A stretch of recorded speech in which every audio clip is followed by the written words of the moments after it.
या वर्षीचा श्रावण महिना अतिशय खास आणि अत्यंत दुर्मिळ असा शुभ संयोग घेऊन येत आहे. यंदा 13 ऑगस्ट रोजी पवित्र श्रावण महिन्याची सुरुवात होत आहे आणि सर्वात आनंदाची गोष्ट म्हणजे श्रावण महिन्याचा अगदी पहिलाच दिवस म्हणजेच पहिला श्रावणी सोमवार आणि नागपंचमी हे दोन्ही मोठे सण एकाच दिवशी येत आहे. यंदा दुर्मिळ आणि फलदायी संयोग वर्षानुवर्ष एकदाच पाहायला मिळतो. भगवान शिव आणि नागदेवता यांचा परस्परांशी अतिशय आदरणीय आणि घनिष्ठ संबंध आहे. भगवान शिवांच्या गळ्यात सदैव वासुकी नाग विराजमान असतो. त्यामुळे एकाच दिवशी शिवपूजन आणि नागपूजन एकत्र करण्याची ही पर्वणी महापुण्यदायी मानली गेली आहे. या दिवशी केलेल्या पूजनाने शिवकृपेसोबतच पितृदोष, कालसर्पदोष आणि राहुकेतूचे अशुभ प्रभाव देखील नष्ट होतात. परंतु जेव्हा दोन मोठे आणि पवित्र सण एकाच दिवशी येतात तेव्हा नक्की काय करावे, काय करू नये, पूजा कशी करावी, भगवान शिवाला प्रसन्न करण्यासाठी कोणते द्रव्य अर्पण करावीत आणि नागपंचमीचे नियम कसे पाळावेत याबद्दल अनेकांच्या मनात गोंधळ असतो. अनेकदा कळत नकळत आपल्याकडनं काही अशा चुका होतात ज्यामुळे या दुर्मिळ योगांचा पूर्ण लाभ आपल्याला मिळत नाही आणि उलट दोषांना सामोरे जावे लागते.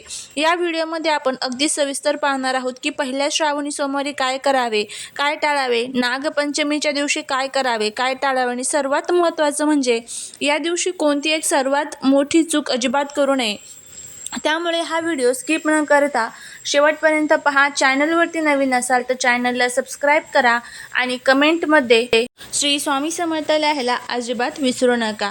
सर्वात प्रथम आपण पहिल्या श्रावणी सोमवारी काय कराव्याबद्दल सविस्तर माहिती जाणून घेऊया. श्रावणी सोमवारी सकाळी सूर्योदयापूर्वी उठून स्नान करावे.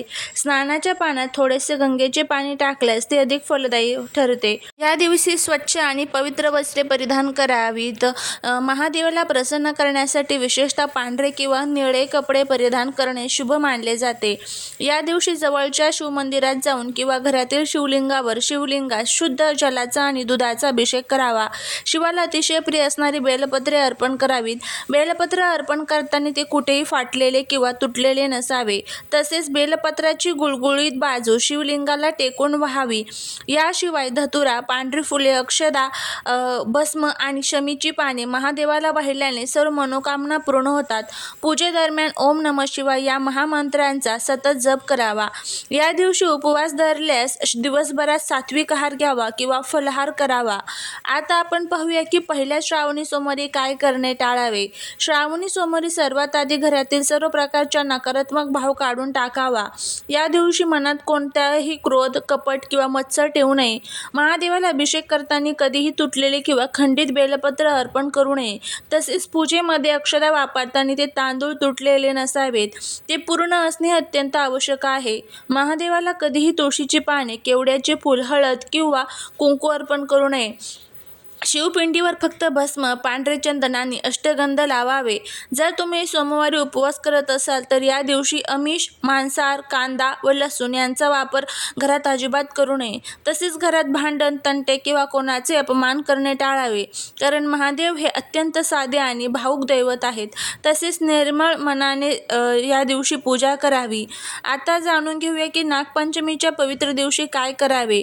नागपंचमी हा दिवस नागदेवतेच्या पूजेसाठी आणि संरक्षणासाठी समर्पित आहे. या दिवशी सकाळी स्नान करून नागदेवतेची पूजा करावी.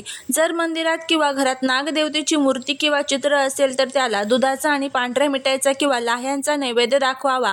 धार्मिक मान्यतेनुसार नागपंचमीच्या दिवशी नागदेवतेला दूध आणि ज्वारीचा किंवा भातांच्या लाह्या अर्पण करणे अत्यंत शुभ मानले जाते. या दिवशी नागदेवतेची पूजा केल्याने किंवा नागाच्या सापाच्या छिद्राजवळ जाऊन दिवा लावल्याने घरातील राहू किंवा केतू दोषाचा प्रभाव कमी होतो. ज्या लोकांच्या पत्रिकेत कालसर्प योग आहे त्यांनी या दिवशी विशेष जप आणि शिवनाग पूजा केल्यास त्या दोषातून मुक्ती मिळते. तसेच या दिवशी नागदेवतेच्या संरक्षणाची शपथ घ्यावी आणि मुक्या प्राण्यांवर दया दाखवावी. नागपंचमीच्या दिवशी काय करू नये हे समजून घेणे तितकेच देखील महत्त्वाचे आहे. नागपंचमीच्या दिवशी जमिनीची खोदकाम करणे, नांगरणी करणे किंवा शेतात काम करणे पूर्णपणे वर्ज्य मानले जाते. या दिवशी जमिनीत सुरी, कुदळ किंवा पावडा मारल्याने नागांच्या पिल्लांना किंवा नागदेवतेला इजा पोहोचू शकते. म्हणून ही चूक टाळावी. तसेच या दिवशी घरात लोखंडी कढई किंवा तव्याचा वापर करून अन्न शिजवणे अनेक भागात टाळले जाते. विशेषतः या दिवशी तळलेले पदार्थ किंवा भाजी कापण्याचे काम करणे टाळावे. सर्वात महत्त्वाची गोष्ट म्हणजे अनेक लोक नागपंचमीला प्रत्यक्ष जिवंत नागाला दूध पाजण्याचा प्रयत्न करतात. हे शास्त्रानुसार आणि निसर्गानुसार अत्यंत चुकीचे आहे. साप हा दूध पित नाही, त्यामुळे जिवंत सापाला त्रास देऊ नका, तर नागदेवतेच्या मूर्तीची किंवा प्रतिमेची पूजा करा. जेव्हा पहिली श्रावणी सोमवार आणि नागपंचमी एकत्र येते तेव्हा पूजेची पद्धत कशी असावी हे आपण सोप्या भाषेत समजून घेऊया. या दिवशी सकाळी स्नान उरकून प्रथम आपल्या घरातील देव्हाऱ्यात किंवा दिवा लावा. त्यानंतर एका तांब्यात शुद्ध जल घेऊन त्यात थोडे दूध, गंगाजल आणि काळे तेल टाकावेत. हे जल शिवमंदिरात जाऊन शिवलिंगावर अर्पण करावे. शिवलिंगावर जल अर्पण करताना मनात भगवान शिवाचा आपल्याला स्मरण करायचं आहे. शिवलिंगाला जल अर्पण करत असताना भगवान शिवाच्या गळ्यात असलेल्या वासुकी नागाचे स्मरण करावे. शिवलिंगाला बेलपत्र वाहताना सोबतच नागदेवतेला दूध, साखरेचा नैवेद्य आणि लाह्या अर्पण कराव्यात. या दिवशी शिवलिंगावर बेलाचे पान अर्पण करून त्यावर ओम नमः शिवाय आणि ओम नागदेवताय नमः या दोन्ही मंत्रांचा जप करावा. हा दुर्मिळ योग असल्यामुळे या दिवशी शिवलिंगावर जलाभिषेक केल्यानंतर शिवचालीसा आणि नागस्तोत्राचे पठण करणे अत्यंत लाभदायक ठरते. जर तुम्हाला कालसर्प दोषाचा त्रास असेल तर या दिवशी लहान तांब्याच्या किंवा चांदीच्या नाग-नागिन जोडीची पूजा करून ते शिवलिंगावर अर्पण करावे आणि मंदिरात सोडून द्यावे. यामुळे कालसर्प दोषाची तीव्रता पूर्णपणे शांत होते. या दिवशी घरातील मुख्य प्रवेशद्वारावर हळदीने आणि चंदनाने नागदेवतेची प्रतीक तयार करून त्यांची पूजा करावी. यामुळे घरात कोणत्याही प्रकारची नकारात्मक ऊर्जा किंवा वाईट शक्ती प्रवेश करू शकत नाही आणि घराचे सर्व प्रकारच्या संकटांपासून संरक्षण होते. आता आपण सर्वात महत्त्वाच्या मुद्द्याकडे वळूया, तो म्हणजे या दिवशी कोणती एक सर्वात मोठी चूक अजिबात करू नये. पहिल्या श्रावणी सोमवार आणि नागपंचमी एकत्र आल्यामुळे अनेक लोक अतिउत्साहात आणि अज्ञानापोटी ही एक मोठी चूक करतात. ही चूक म्हणजे महादेवाला अर्पण केलेले दूध, पाणी आणि नैवेद्य आणि नागदेवाला अर्पण केलेले दूध, पाणी किंवा लाह्या यांचा अनादर करणे किंवा ते पायदळी तुडवले जाणे. अनेकदा शिवमंदिरामध्ये सोमवारी आणि नागपंचमीला तुफान गर्दी असते. लोक घाईघाईत शिवलिंगाला वर जातात, बाजूला असलेल्या नागाच्या मूर्तीवर दूध आणि जल ओततात, जे वाहून बाहेर येतात आणि लोकांच्या पायाखाली जाते. देवांचे निर्माल्य आणि अभिषेक केलेले दूध पायाखाली येणे हा अत्यंत मोठा दोष मानला जातो. दुसरी सर्वात मोठी चूक म्हणजे या दिवशी कोणत्याही प्राण्याला, विशेषतः सापाला किंवा कोणत्याही जीवाला दुखावणे किंवा मनात हिंसाभाव ठेवणे. नागपंचमीचा मूळ संदेश हा निसर्ग आणि प्राण्याचे रक्षण करणे हा आहे. जर या दिवशी तुमच्या हातून किंवा घरात कोणाकडून प्राण्यांची हिंसा झाली किंवा सापाला मारण्याचा प्रयत्न झाला तर महादेवांची आणि नागदेवतेची प्रचंड अवकृपा होते. याशिवाय पूजेच्या वेळी महादेवाला आणि नागदेवतेला वेगळे समजण्याची चूक करू नका.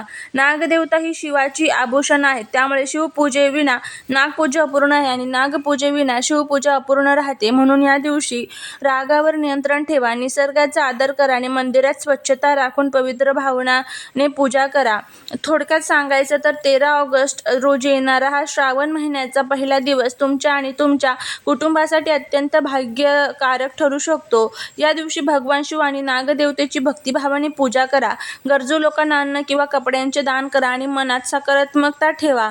जर तुम्ही या दिवशी सांगितलेले सर्व नियम पाळले, काय करावे काय टाळावे या गोष्टींची काळजी घेतली आणि निसर्गाचा आदर केला तर तुमच्या आयुष्यातील सर्व अडथळे, आजारपण आणि दोष दूर होऊन सुखसमृद्धीचा लाभ होईल. व्हिडिओ आवडला असेल तर लाईक, शेअर आणि सबस्क्राईब करा. श्री स्वामी समर्थ.